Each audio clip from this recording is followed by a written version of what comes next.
Ya. Assalamualaikum warahmatullahi wabarakatuh. Kami dari kelompok 1 ingin mempresentasikan yaitu masalah usability testing dari aplikasi Signal Samsat, Samsat Digital Nasional. Nah, selanjutnya ini ada anggota kelompok kami, ada Dapa, Apriyadi Fikri Alkad, itu saya, terus ada T. Faiz Alfarizi, selanjutnya ada Anissa Mardatilah, dan Arifah Sadilah. Nah, selanjutnya ada table of contents. Yang pertama ada ringkasan, yang kedua latar belakang, yang ketiga metodologi, yang keempat ada temuan negatif plus solusi, yang kelima temuan positif, yang keenam kesimpulan. Nah, selanjutnya ada ringkasan. Ringkasan yang pertama, evaluasi kemudahan penggunaan aplikasi Signal Samsat pasca desain ulang. Yang kedua, mengukur seberapa efektif aplikasi digunakan oleh berbagai kalangan. Yang ketiga, mengidentifikasi area yang perlu perbaikan untuk pengalaman pengguna. Yang keempat, pengujian dilakukan melakukan wawancara langsung dengan pengguna. Yang kelima, ditemukan hasil positif dan beberapa aspek yang perlu ditingkatkan. Yang keenam, disusun rekomendasi pengembangan untuk memperbaikan aplikasi. Nah, dilanjutkan oleh Dapa. Belum? Nah, selanjutnya ada latar belakang. Dalam perkembangan era digital saat ini, transformasi layanan publik menjadi keharusan untuk menjawab kebutuhan masyarakat akan pelayanan yang lebih cepat, efisien, dan mudah diakses di mana saja. Pemerintah terus berupaya memanfaatkan teknologi informasi guna memperbaiki kualitas layanan publik yang selama ini dinilai lambat dan birokratis. Salah satu bentuk transformasi tersebut tampak pada layanan administrasi kendaraan bermotor yang dikelola oleh Samsat, yaitu sistem administrasi manunggal satu atap.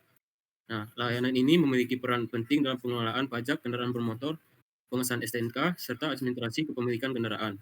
Namun, sistem pelayanan konvensional sebelumnya mengharuskan masyarakat datang langsung ke kantor Samsat, yang seringkali menimbulkan antrian panjang, keterlambatan proses, serta pemborosan waktu dan tenaga.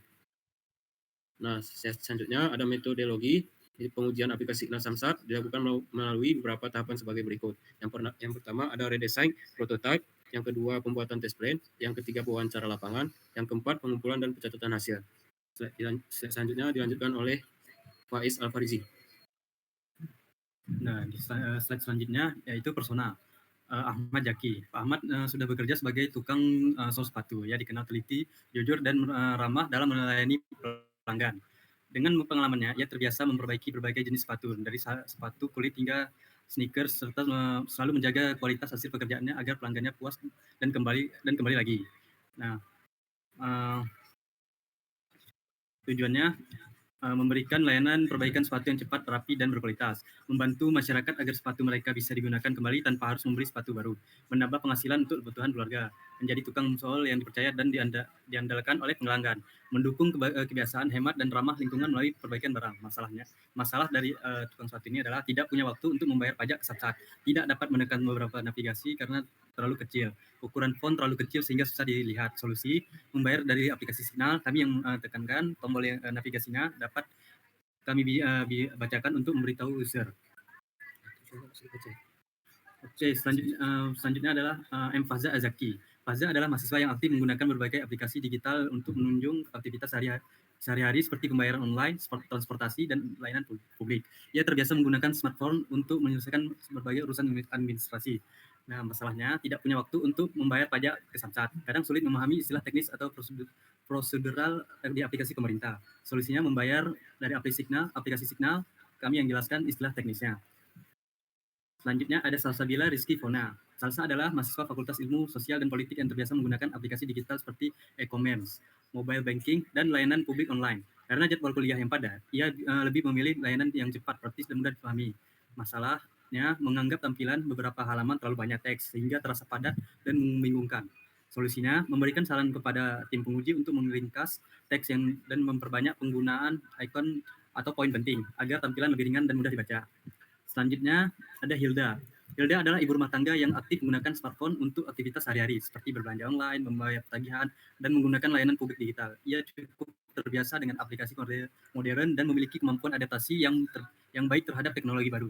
Masalah mengatakan bahwa tulisan di bagian informasi kendaraan agak kecil, sehingga sulit dibaca lagi bagi pengguna dengan penglihatan kurang optimal. Solusinya, memberikan saran kepada tim penguji untuk menggunakan mode zoom atau aksesibilitas teks besar yang bisa ditekan oleh pengguna yang membutuhkan. Selanjutnya, Siti Halimah.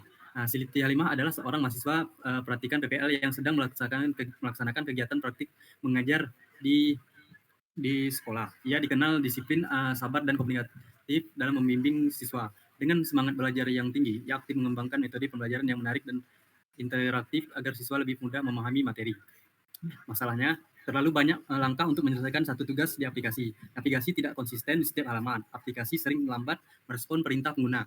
Tidak ada opsi untuk menyesuaikan tampilan agar lebih nyaman digunakan. Solusinya dapat menggunakan aplikasi dengan cepat tanpa perlu membaca panduan.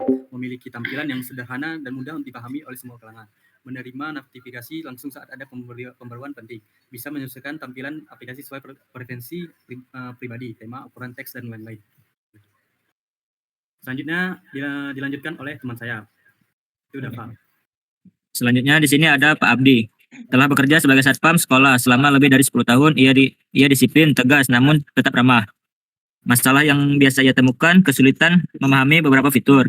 Beberapa tulisan tidak terlihat dengan jelas. Fitur tidak cepat dijangkau. Solusinya yaitu dapat mencari informasi melalui web resmi, dapat memberi pengaduan terkait dengan desain, dan refresh aplikasi. Next. Nah, selanjutnya di sini ada Pak Joko. Pak Joko sudah bekerja sebagai Gojek selama lebih dari 8 tahun. Ia dikenal ramah, disiplin, serta selalu menjaga kepercayaan customer dengan pengalamannya. Ia bisa melayani customer yang mengordernya, baik mahasiswa, pegawai, dan siapapun itu yang mengordernya. Masalahnya, kesulitan menemukan fitur tertentu, mengalami kendala saat menekan beberapa navigasi yang ada, dan fitur ada yang tidak dapat dijangkau. Solusinya, mengamati halaman selama beberapa detik, menggunakan alternatif dari handphone, dan dapat mengadukan kendala melalui fitur pengaduan. Selanjutnya ada Bu Rada. Bu Rada adalah seorang guru les yang aktif mengajar siswa khusus SMA. Ia sering berpindah lokasi les setiap harinya sehingga mengandalkan smartphone untuk mengatur jadwal, absensi, serta transaksi pembayaran dari murid dan orang tua. Ia juga terbiasa menggunakan berbagai aplikasi digital untuk mendukung aktivitas profesinya seperti pembayaran online, transportasi, dan administrasi keuangan. Masalahnya yaitu kesulitan dalam mencari menu cek dan more, tidak tahu letak halaman berita, dan kesulitan mengisi 5 digit angka terakhir nomor angka. Solusi.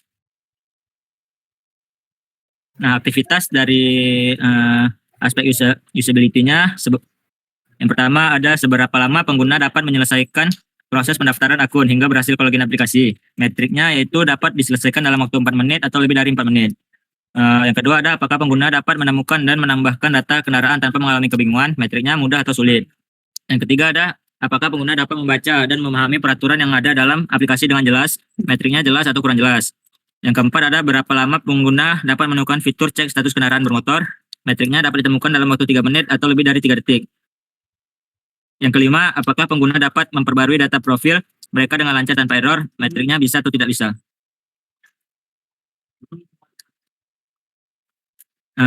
Yang keenam ada apakah langkah-langkah cara bayar dalam aplikasi mudah dipahami oleh pengguna, metriknya mudah atau sulit.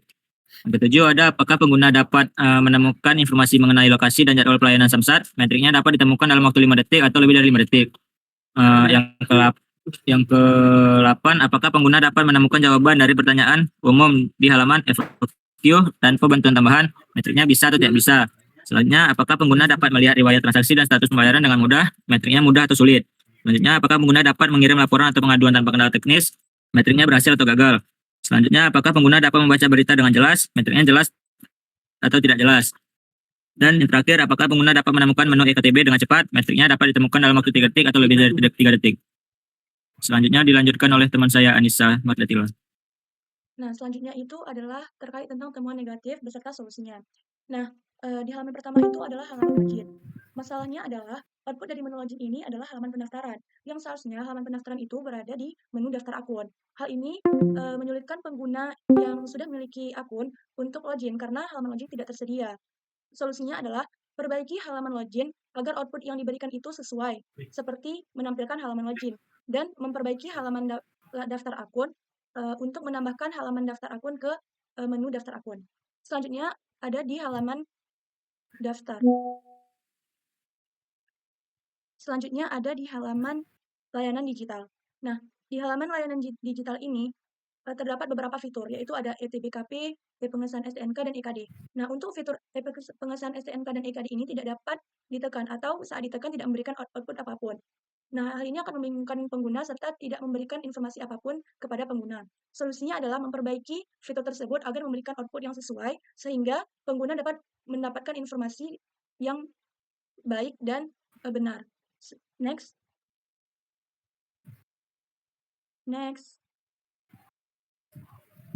Selanjutnya adalah halaman untuk cek status run more.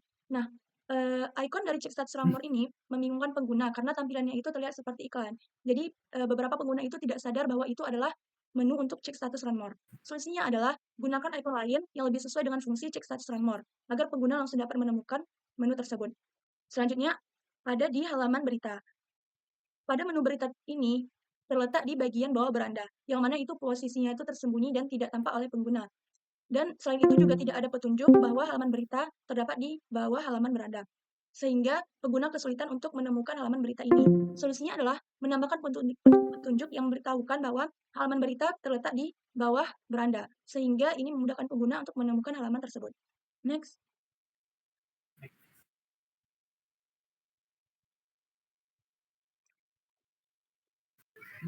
Selanjutnya ada selanjutnya adalah menu cara bayar. Dari tampilan cara bayar ini, dapat disimpulkan bahwa terdapat temuan negatif, yaitu belum menyediakan opsi untuk melakukan transaksi langsung melalui aplikasi. Jadi, pengguna itu hanya mendapatkan panduan cara bayar, tetapi tidak bisa langsung membayar dari aplikasi ini. Nah, solusi yang ditawarkan adalah perlu menambahkan fitur transaksi pembayaran langsung di dalam aplikasi agar pengguna dapat menyelesaikan seluruh proses pembayaran tanpa perlu berpindah ke platform lain. Next.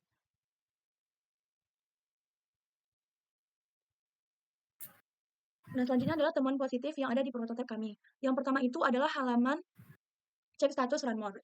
Nah, pada halaman cek status run more ini berisi informasi lengkap tentang tata cara memasukkan nopol kendaraan dan 5 digit angka terakhir. Bisa dilihat di halaman tersebut, disertakan juga contoh untuk mengisikan nopol kendaraan, beserta contoh untuk mengisi 5 digit kendaraan, nomor rangka kendaraan.